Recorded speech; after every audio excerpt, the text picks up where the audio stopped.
I'm Isaac. I'm Shakerleg. And this is Torald. We are the Kin. And you're watching AU Review. Come on down. Welcome back to Sydney. Thanks, mate. Thanks, man. Tell us a little bit about how the As Thieves tour's been going. Well, shows we're 3 shows in, 1 country down, New Zealand. It's fantastic. Smashing. Yeah.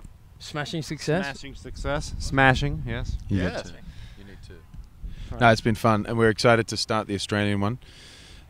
Sydney, Melbourne, Brisbane, Perth, and Adelaide. Oh, Geelong. We can't forget Geelong. Don't forget the regionals. But no, we're really excited. And then we take it to the US the next following week and go all the way through into December.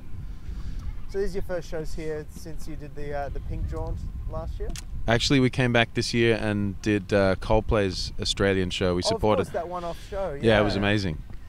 And that was phenomenal. Yeah, that was the last time we were here, just for the one-off. That was when Kylie popped out. Kylie popped out. We got to meet her. That was fun. It was an interesting show because there was a one-off in quite a few months off. So to go from 0 to N more, it was pretty. It was pretty wild. I mean, I guess talk us through a little bit about those sorts of experiences. I mean, it's, you've been living overseas. You're coming back to Australia doing these massive shows. What's that sort of?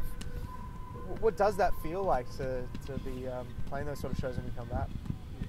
Well, for me personally, the American in the group, I've spent about 10 years playing in the subway in New York without ever thinking I'd open for Coldplay at some point. So it was, a massive goal, I would say. Not specifically for that band, but just to experience something like that. And to hear, and then specifically about Coldplay, the classic songs that have, kind of grown up with. Surprising to hear them right there, backstage, which is even more interesting. Yeah, and I think as an Aussie, we just feel really lucky because there's just thousands of bands that are here working, working up in the clubs and signed to local labels here that would love to open for Coldplay. So I think we just feel really fortunate that that they chose us, and we want to.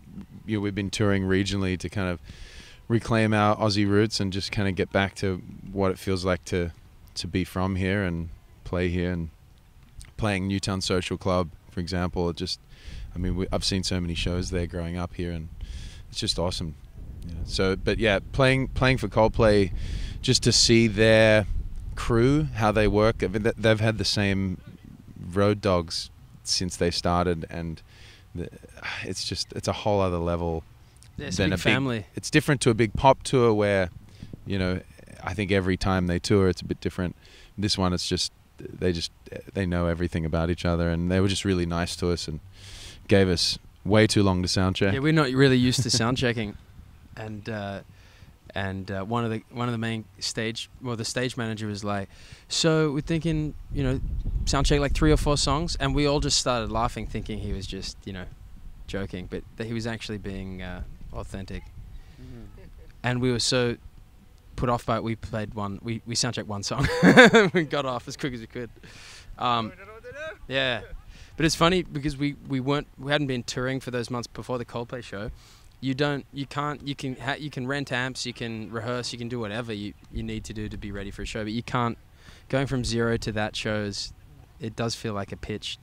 I specifically don't remember much of the show. The 3 bottles of champagne in the green room was very nice of them. We've never been treated like that. I think it was 4 bottles of Oh, actually. Is that so? You polished off that first bottle before we got in the room. I've never Nice. been treated like that before. Nice. That explains he can't remember much. Yeah.